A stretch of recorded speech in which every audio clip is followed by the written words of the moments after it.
I want to thank everyone for being here tonight. This is a great turnout for Paul. My name is Lance Richardson. I'm the state's attorney.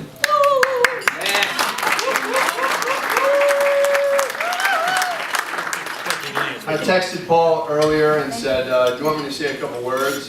And he said, keep it brief, so. But I was thinking about you, Paul, and what can I say about Paul? And I said, you know, when you go into politics, you better have a good name. And I'm thinking about the name Comfort. It's a good name. It's synonymous with assistance, support, consolation from trouble or worry, satisfaction, enjoyment. That's synonyms for comfort. Those are all very positive connotations. And you can't help but vote for a guy with a name like Comfort. You're just very lucky your last name is not Wiener.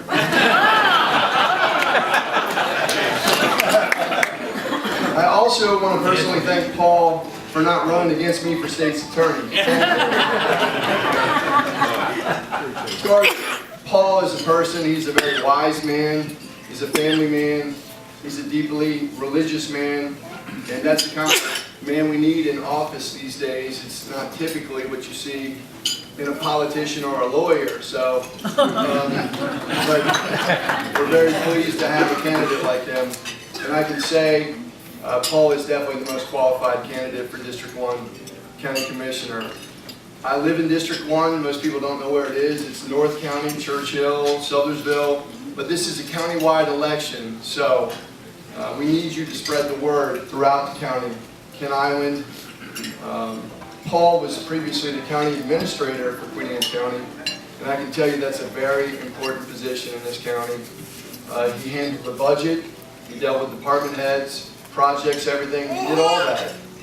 So when you think of that experience that he brings to the table, plus Paul has been in the private sector, and that's a great benefit to have elected officials who have private sector experience, because he's going to be dealing with your tax dollars.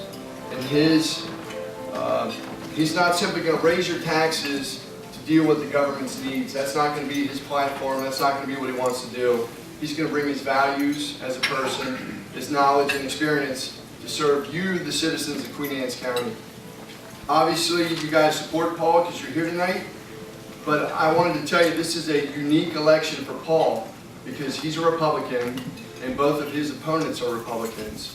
So a lot of people don't really pay attention to primaries, but this is a primary election only. And I don't want to... His race is going to be in June, not November. And I don't know if we have any Democrats in the room. This is not an inquisition, but if you're a Democrat, I want to tell you that you cannot vote for Paul if you're a Democrat or a libertarian or a communist or whatever you may be. But I can tell you that I brought some forms along tonight. These are change of party forms.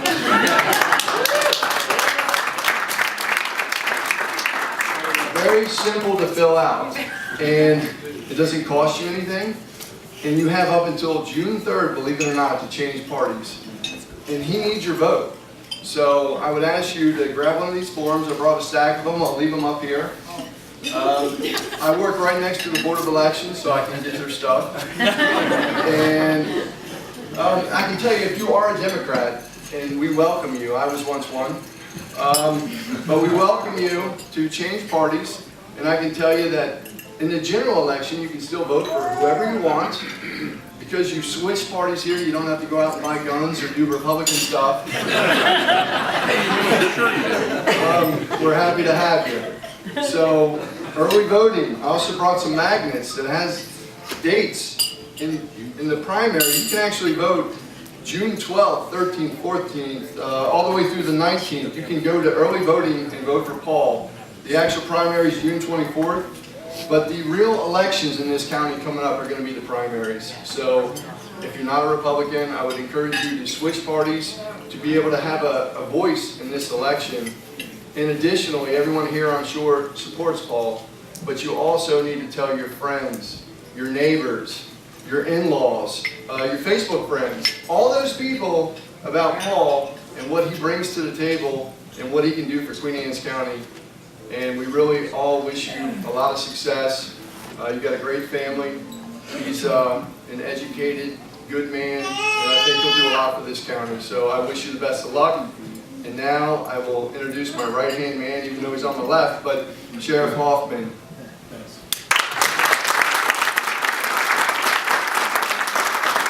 If you were in another county, like Lance said, you probably could vote for 12, 13, 14, 15, 16, 17.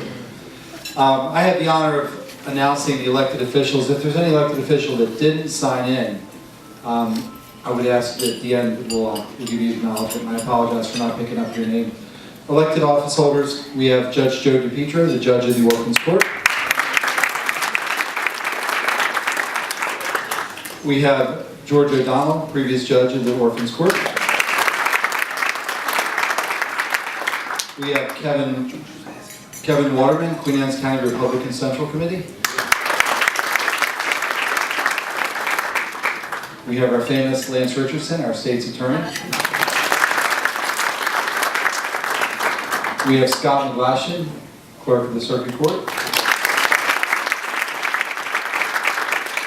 We have Tim McCluskey, town of Centerville.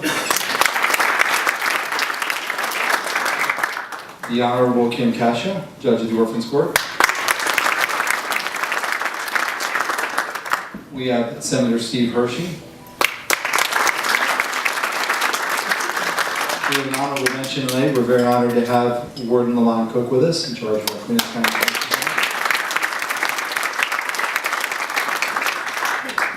Candidates for office. This is 3 pages.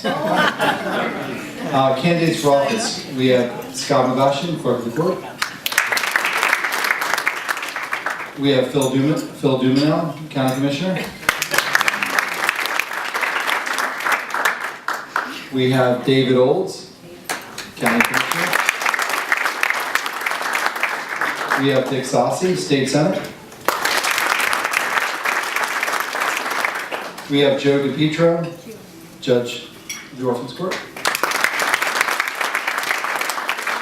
George O'Donnell, candidate for judge of the Orphans Court. Registrar Wills, I apologize. I will tell you that it's something that he wrote. We have Kim Calvert, judge of the Orphans Court. We have Kevin Waterman, Registrar of Wills. We have Lance Richardson, our state's attorney. We have Laura Nan Cook, Registrar of Wills. We have Jim Moran, Queen Anne's County Commissioner. We have Tim McCluskey, Queen Anne's County Commissioner. We have Honorable Kim Kasha, Judge of the Orphans Court. We have Tim Kingston, Central Committee. We have Steve Wilson, Queen Anne's County Commissioner. We have Steve Hershey, Senate. Joanne Wilkerson, Queen Anne's County Commissioner. We have another addition for Register of the Wills you guys should know about. We have Bob Friday, but he's in Caroline County.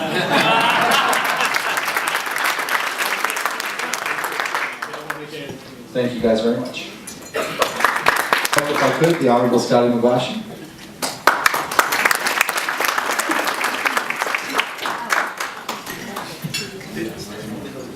Yeah, and also I'd like to introduce the candidate for sheriff here, Sheriff Hoffman. I didn't hear his name mentioned, so I think my son's in the audience. I think he's running for Register of Wills. That's right. It is my distinct pleasure this evening to introduce to you, and I'm going to tell you his name right up front, Senator Hershey. Senator Joe Getty. For those of you who don't know Joe Getty, he is one of the bright lights in the Republican Party in the state of Maryland. He is just a fantastic person. Right, Audrey? Absolutely. And but I got to know Joe. Joe served as in the House of Delegates for the state of Maryland for some number of years in Carroll County.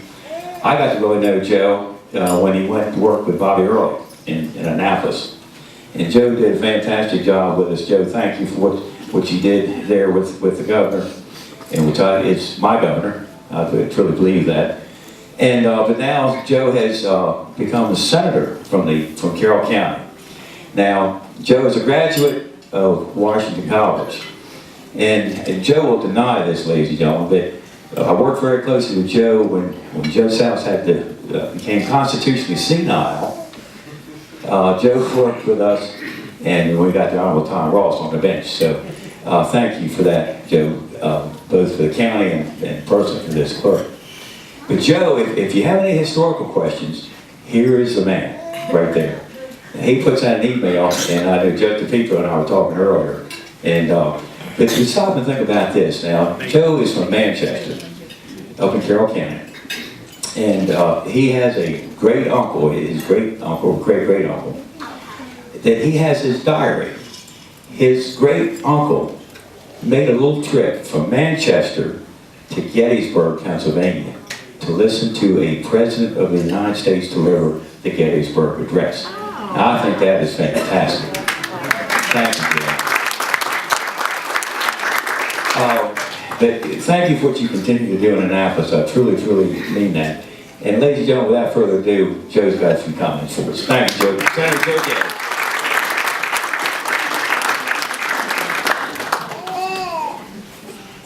I just want to make it clear, I'm not running for office in Queen Anne's County.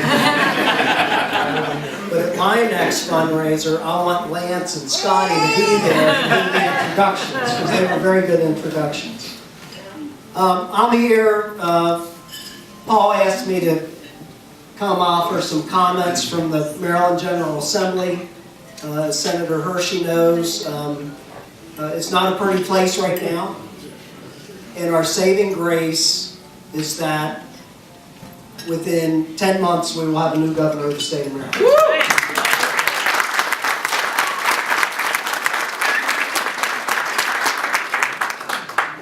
And we think that the voters of Maryland have a Malley fatigue to such an extent that that governor will be a Republican governor, and I support the Republican gubernatorial candidate in the room tonight, Larry Hogan.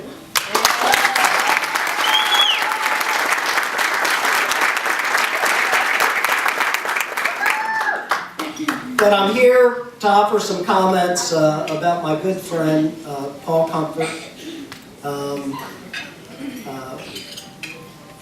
I think God works in mysterious ways. And when I was accepted to law school, I was invited to an orientation. I walked into an orientation, there were 60 people sitting around, more coming in, and I sort of looked around the room and I thought, who's somebody that looks like he's interesting to talk to? Who's somebody that, you know, maybe I can relate to? And there was a table with 2 seats. Paul was sitting at one, I sat down at the other, and we've had a very strong and close friendship since then. In fact, that was a year that the day we were evening students, the day students hated the evening students. Because Paul and I were teammates in the moot court competition. And there are 2 teams, 4 people as finalists. And Paul and I were finalists in moot court. And the other team were evening students. And the day students hated our guts. Since then, Paul and I have had many opportunities to work together. He has supported my campaigns. I ran for the House of Delegates in 1994 and again in 1998. When I ran, I made a term limits pledge that I would serve 2 terms and then step down. And I honored that pledge. And the great thing about that, with God working in mysterious ways, when I was leaving the House, Bob Ehrlich asked me to work on his political campaign because he was running that year, 2002, for governor. And I worked with Joe DePietro in Queen Anne's County, many other people here tonight, but especially with my friend Paul Comfort in electing the first Republican governor in 40 years in the state of Maryland. And we had a great run with Governor Early. We did some fantastic things. And Paul asked me to talk about the General Assembly a little bit tonight. I don't want to go too far into the weeds on the General Assembly, but let me say that one of our key issues in the Ehrlich administration was to make sure people knew that Maryland was open for business. We had an excellent economic development secretary, Eris Melissa, whose whole career was in manufacturing. We did everything in a message that Maryland was open for business. We wanted you to locate your businesses here. We wanted you to retire here. We wanted you to stay in Maryland. And we had some success. The organizations that rank business climate saw us go from the high 30s, which is what it was with Paris Glendenning, to 22nd best business climate in the United States. And what we've seen the last 8 years is an erosion of that position as far as competitiveness with other states, especially our neighbors. And under the current governor, we've dropped at one point to the 48th worst business climate.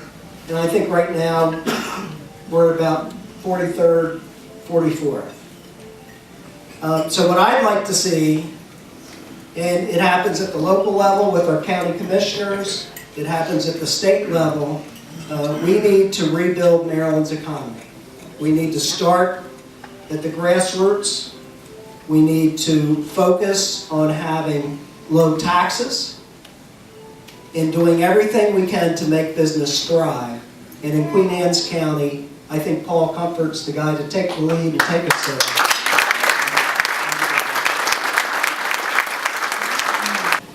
And with that, I'd like to introduce our candidate and next Queen Anne's County Commissioner, Paul Comfort.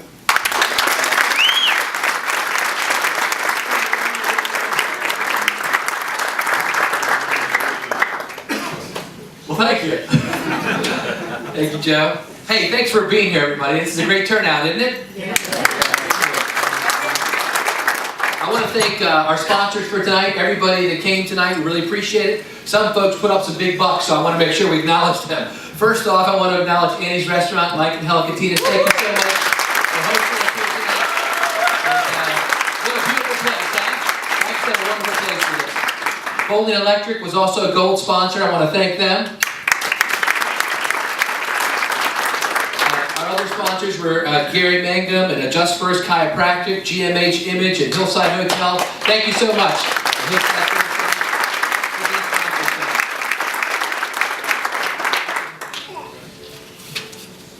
Also, while we're here, let me thank a few more people. So I want to thank the ladies at the front desk tonight for helping out there. We've got my treasurer, Danielle Fraze. She's still out there, okay. And Mindy Barton and Barb Seeger, are they still out there too? They're here, okay, there's Barb, okay. Thank you for being at the table for me. And I want to recognize my family, my beautiful wife, Lisa. Love of my life and mother of my 6 children. Thank you for your love and your support. My mom is here. Without her, none of this would be possible. Dr. Shirley Comfort and my brother Derek Comfort is here. Thanks for being here, Derek. I appreciate it. And finally, my children, my 6 children. Would you stand up? So, we've got Joseph and Daniel, my 2 sons. And then next to Daniel is Melissa and Carrie and Jenna. And over there is Amanda. So thank you all for being here tonight. So I want to talk for just a few minutes tonight about why I'm running for county commissioner, a little bit about what I want to do as a county commissioner. The reason I'm running for county commissioner is because I love Queen Anne's County. Queen Anne's County is my home. I grew up here. You know, my parents moved here when I was just finished 6th grade from Annapolis. My dad was pastor of Eastport Baptist Church over there. And we moved down Route 8 to Kentmore, and I grew up there from age 12 to 22. And I'm telling you what, I had the Kent Island life. I just loved it. I did everything you did on Kent Island. You know, swimming back when you could swim without getting hepatitis in the bay. And, it's getting a little better, I think. But swam in the bay, fish, crab, you know, explored the woods, all the stuff you do when you grow up on Kent Island. And had a wonderful time. I remember telling Dick Saucy that he lives in Queen Anne's Colony, and I remember going back there to the golf course, and we knew Mr. Weems who ran the golf course, and my brother and I would scoop out the golf balls out of the lake, you know, and sell them back for a dime each. Just had a wonderful life growing up on Kent Island. Did everything, you know, you could do at a great place like this. And I really, in my heart, absorbed what this county was about. What life here in Queen Anne's County, why this place is special. And I want to keep it that way.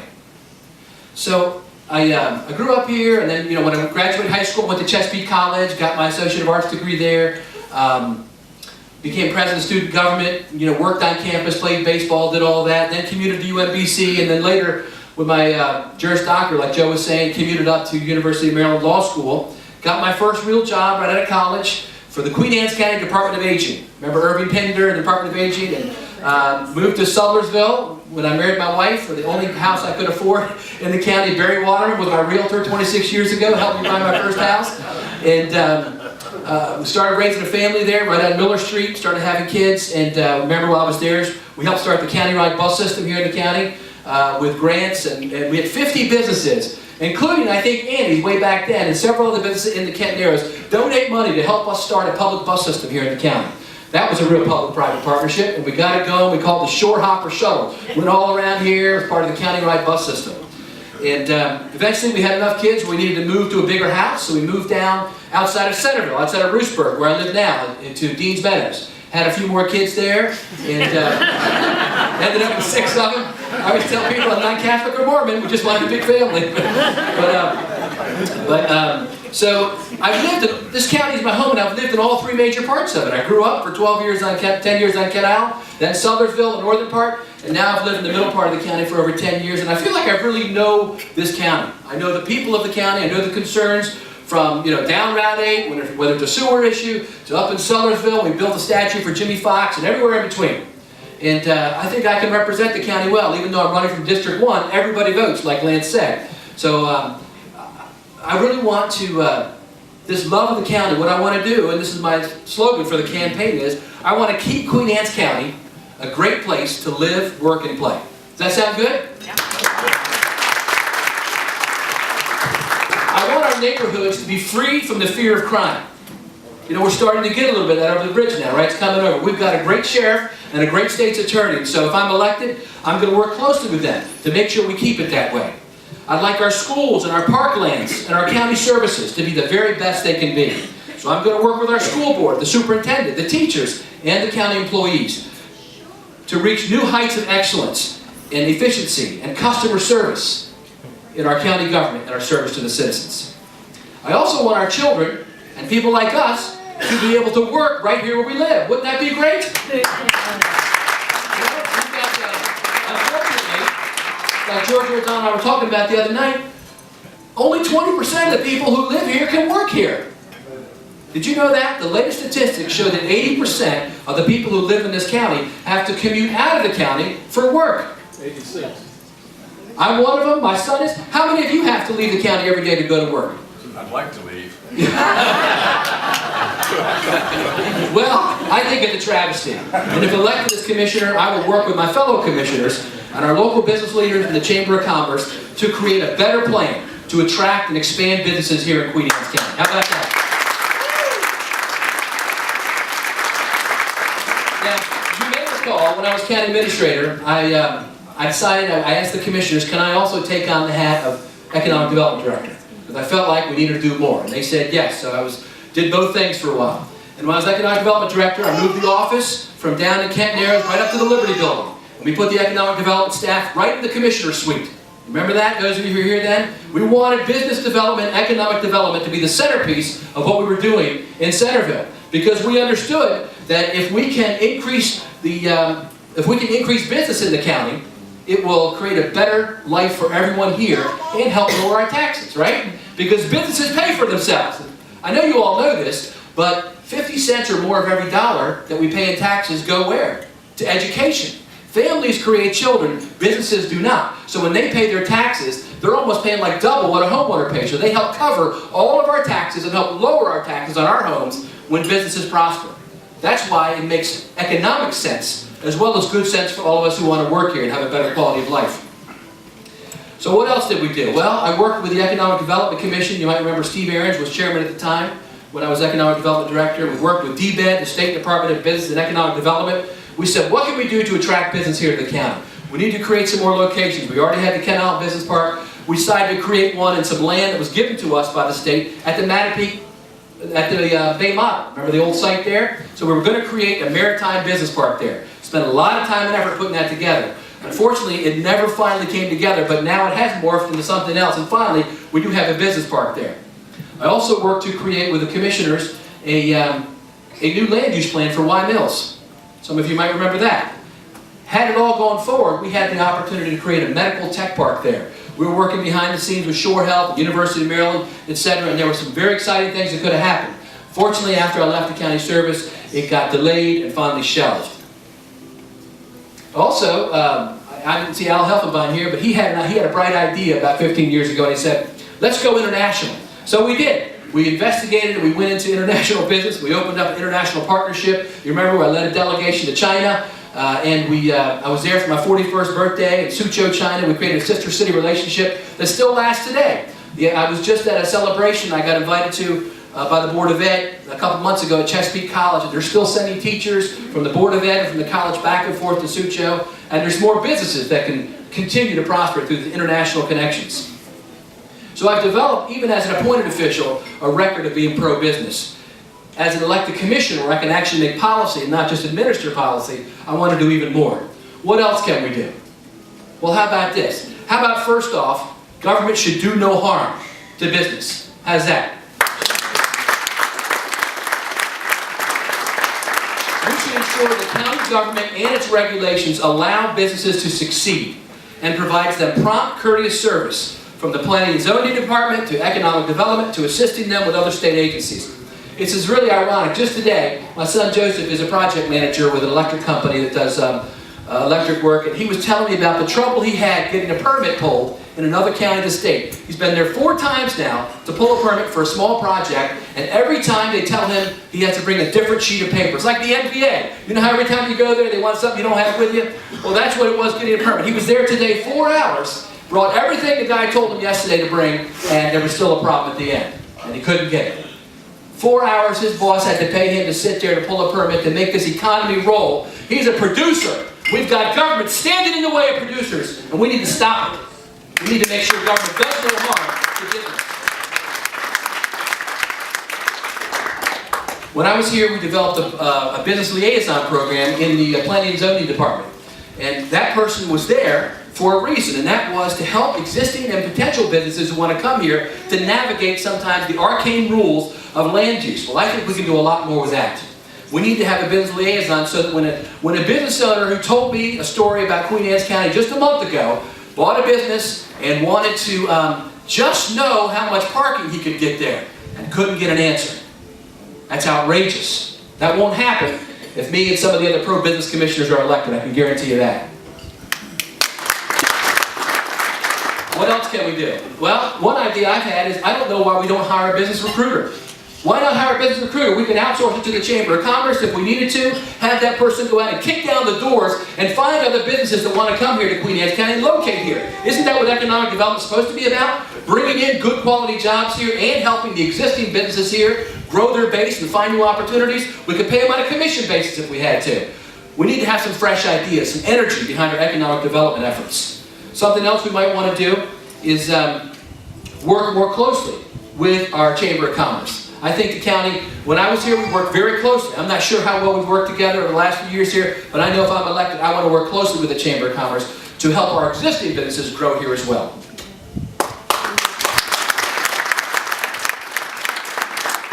As I mentioned, if we improve our business climate, not only will it allow our residents a better quality of life because they'll have the opportunity to work where they live, but also it'll help reduce commuter traffic, reduce pollution.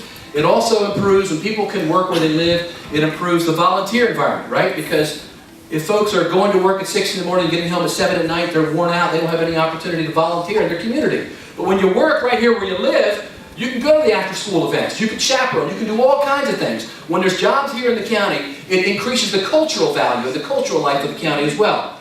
And obviously, as we talked about earlier, it helps reduce the tax burden on our homeowners.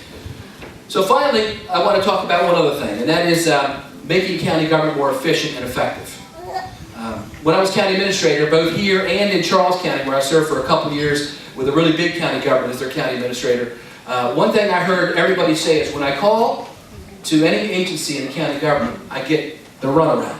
I get transferred from this department to that person, and the people that I talk to don't always give me good customer service, so we created a training program. I brought in an outside trainer and I assisted with it. We trained all our receptionists, all our admin people, all the frontline people who had to deal with the public, and made sure they knew how to answer the phone with good quality customer service. We gave them the contact numbers for everybody in the county, so they wouldn't have to transfer you from one receptionist to another, to then the department head secretary, to then finally get to the department head. We gave them information about their own department, so that when somebody called, they weren't just a receptionist, they were actually a wealth of knowledge about what was going on in their own department, so they could answer citizens' questions. I mean, we're paying for this, right?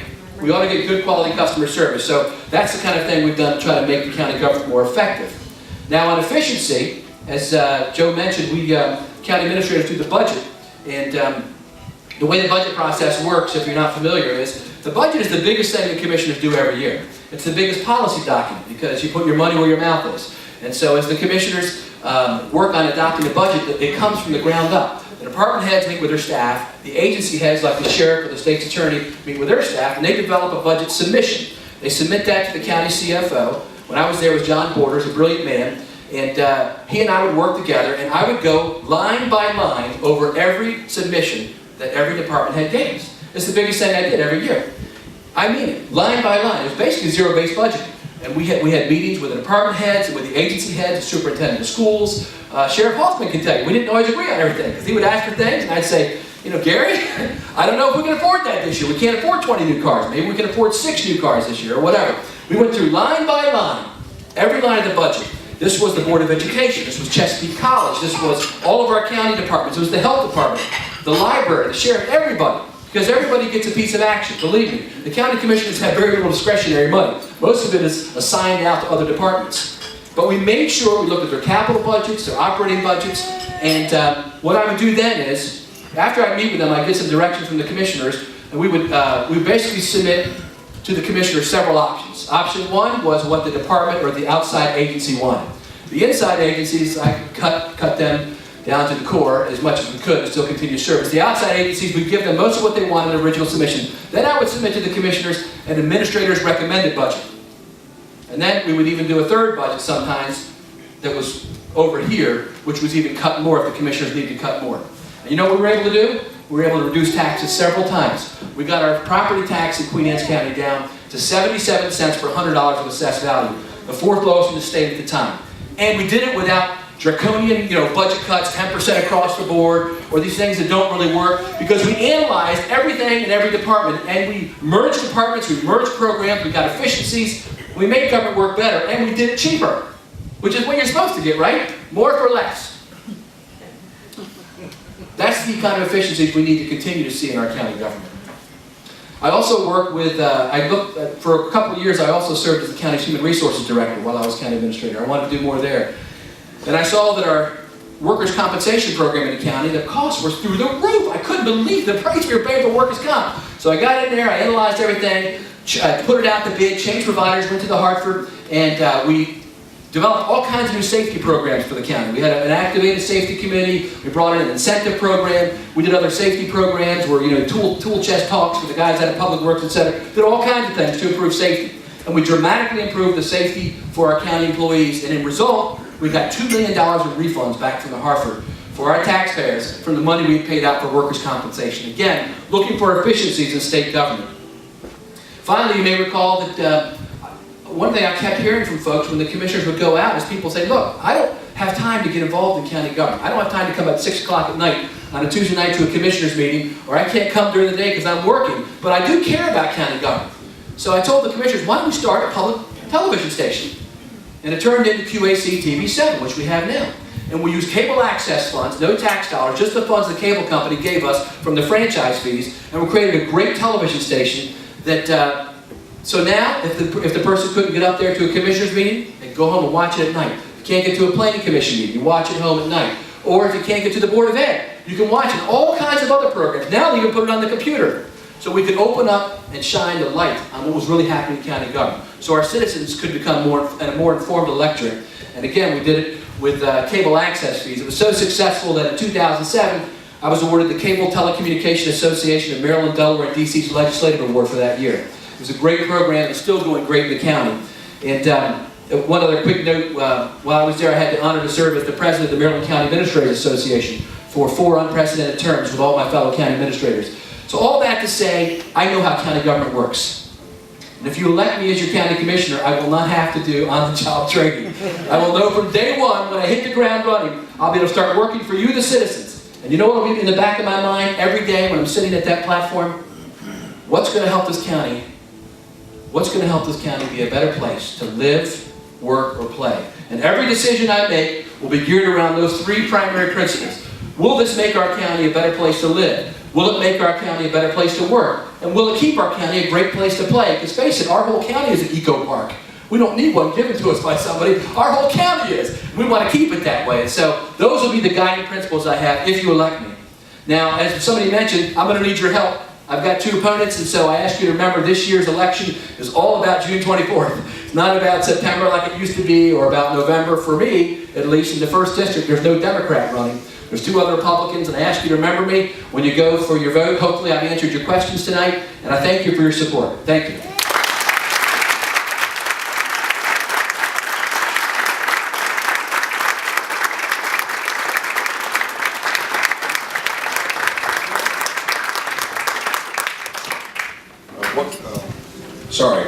What Paul failed to mention that while he was moving, he cost us a fortune in school fees if you looked at that table and seen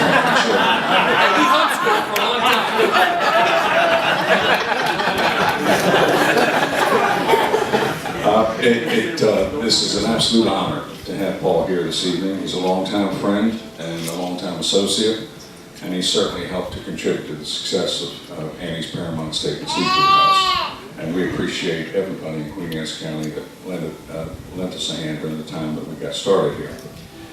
With that being said, I would like to take the time and the privilege of introducing you to a man I've just recently met and who is running for governor of Maryland.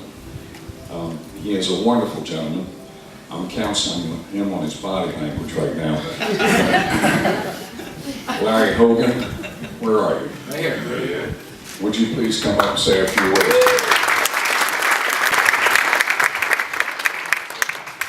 Well, thank you all very much. How about another big round of applause for the next county commissioner for the first year?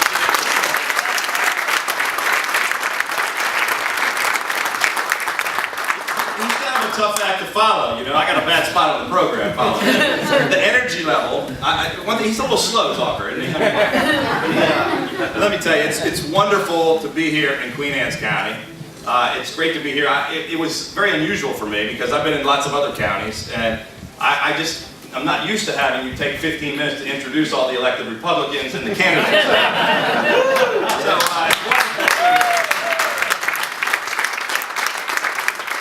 I wish the rest of the state were a lot more like Queen Anne County, quite frankly. I think maybe I'm now going to introduce all the people who are not running for office. There's only 3 of them. They're in this room tonight.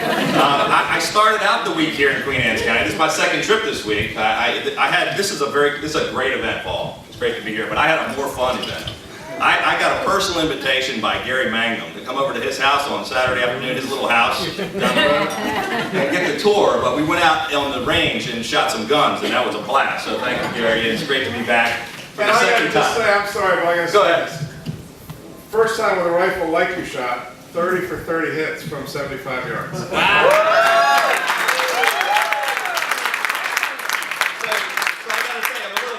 I'm not really used to shooting the high-powered rifles that Gary has, quite a collection of.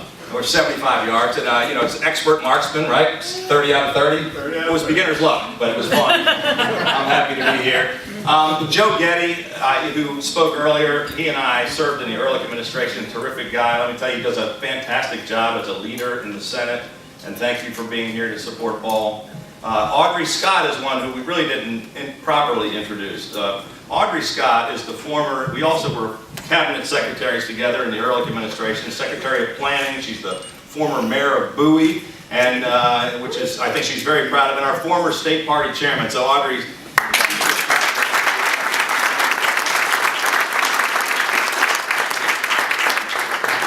I want to thank Mike Katinas for that nice introduction and for hosting this event here tonight. I know every single time there's an event in Queen Anne's County, it's here at Annie's, and I know he does a lot of work for the public and heart. He deserves.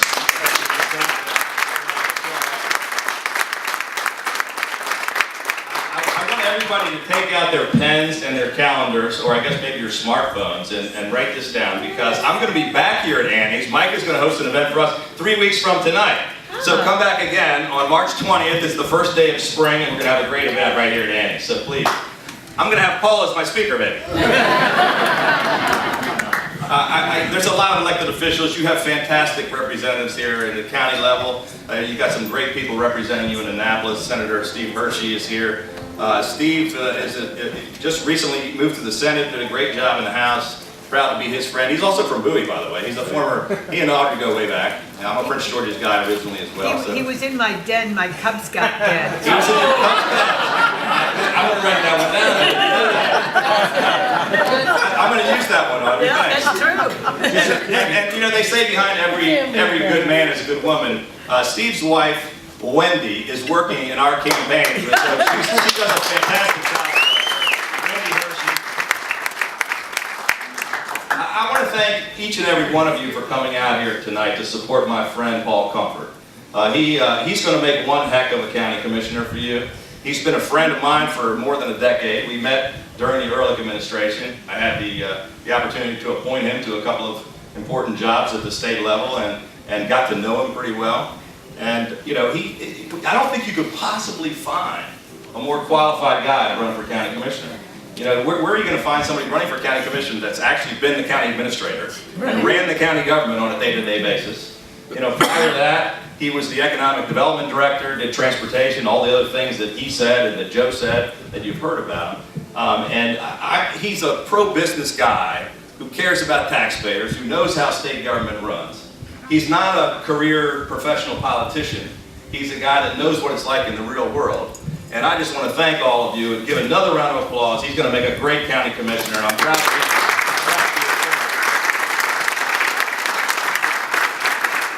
I'm looking forward to working with you, Paul.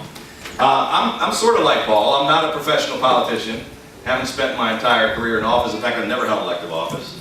I spent 30 years founding and running a business, and I took some time off from my business to go serve in the cabinet. Was proud to be a part of the Ehrlich administration with some of these great folks here today.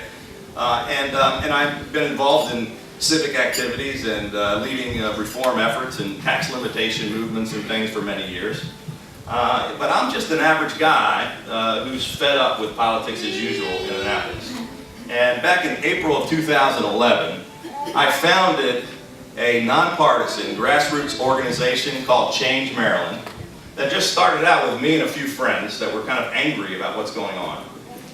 And it has now grown into the largest and fastest growing grassroots organization in state history. As of this week, we have 80,000 people involved in Change Maryland.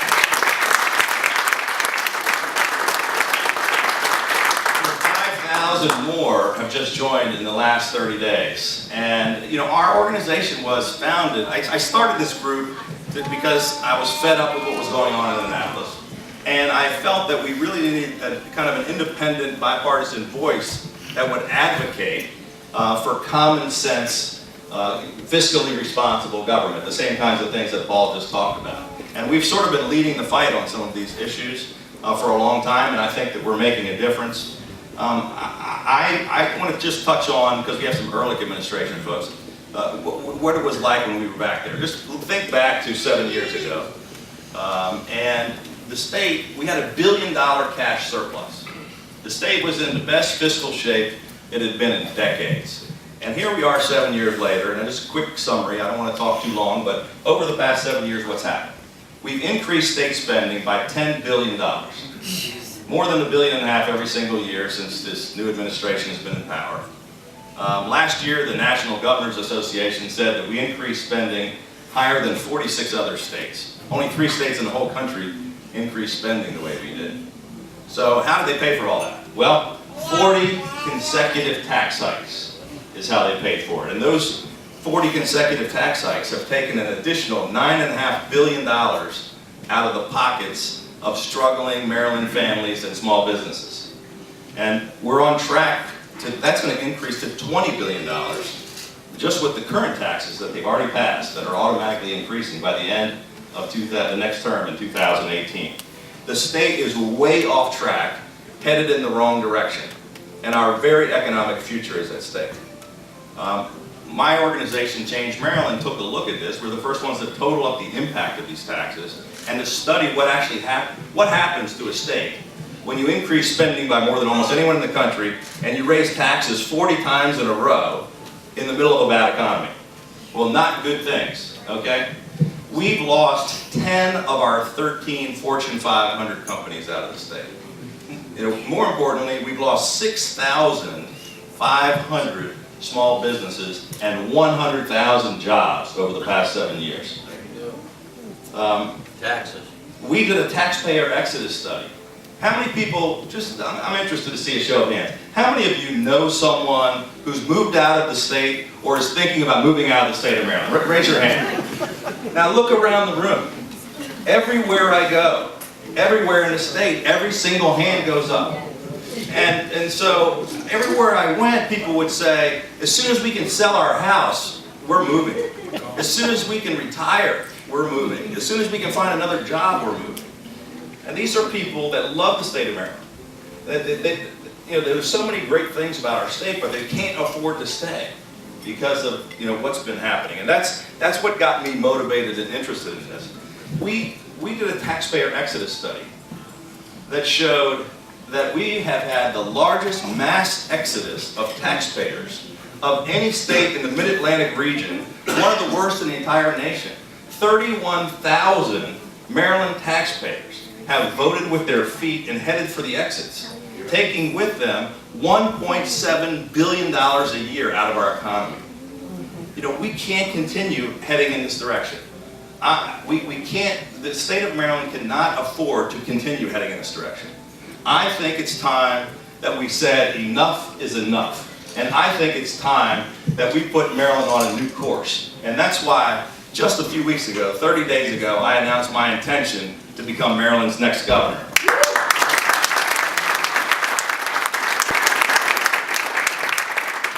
Now, Wendy can tell you, because she's been working 24 hours a day, 7 days a week. We've had a really busy 30 days, less than 30 days since that announcement. We've had 4 major events. I've been to, I think, 12 or 13 different counties. We've been running all over the place. We've grown by 5,000 people in our grassroots organization. Yesterday, we had a business summit on improving Maryland's economic competitiveness, where we unveiled an economic plan for turning the state around. I can't tell you the whole plan because it was a 2-hour presentation before 400 people in Annapolis, business leaders from all over the state. But let me just give you the one-liner synopsis. You know, I think it's about time that we got the government off our backs and out of our pockets so we can put people back to work and turn our economy around.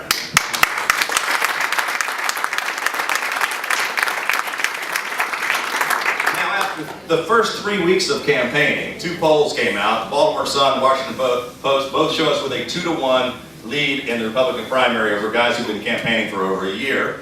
So we're off to a pretty good start. More importantly, we've done some of our own internal polling. I know some people were asking me earlier about how can you win. I mean, I think everybody here believes we have to change Maryland, right? We have to go in a different direction, but a lot of people don't believe it's possible. Shake your head if you. Some people say, you know, this is Maryland. It's a 2-to-1 Democratic state. How do you win? Let me tell you, we are going to win this race. 31% of the likely general election voters in Maryland today want to continue heading in the same direction. 56% want to see a dramatic change in Annapolis. That's a 25-point swing in our favor, and it cuts across party lines. You know, our organization is nonpartisan. We're made up of 80,000 people. Nearly half of them are Democrats and independents who are just as fed up as we Republicans are about what's going on in Annapolis. And the overwhelming majority of Marylanders are ready to go in a different direction. Now, we've been told, if you read the papers, we're told that this is an election between, our only real choice is between the #2 incumbent, the lieutenant governor, or the #3 incumbent in the current administration, the attorney general, right? But I think the people of Maryland deserve a real, clear choice for a change, and that's what I intend to give them.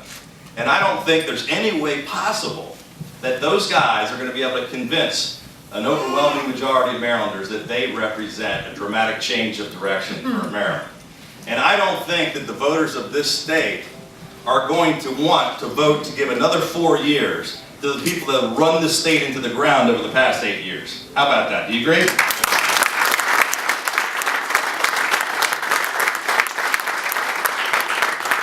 So, these guys have expected a coronation. They don't think the Republicans have any chance. What we're going to give them instead is the toughest fight of their lives. We've got a great campaign after just a month.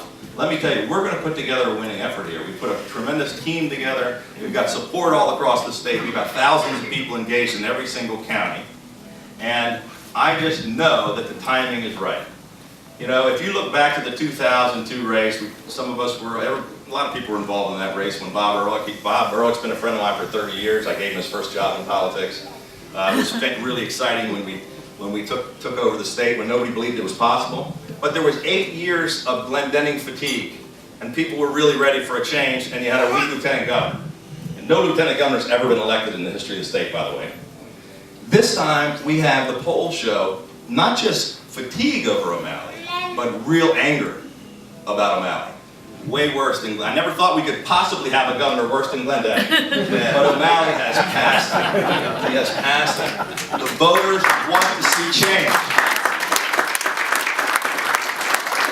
The administration has a failed record of lost jobs, lost businesses, broken promises, and I think it's time that people are ready to bring a real change in Annapolis. So thank you very much for having me here tonight. The people here in this room tonight really can make a difference. And with all of us working together, I believe that we're going to elect some really good Republicans here in Queen Anne's County. We're going to send Paul Comfort as the next county commissioner. We're going to send these great folks back to Annapolis to represent us. And we're going to send a strong, clear message to the politicians in Annapolis. We're going to change Maryland for the better. Thank you very much.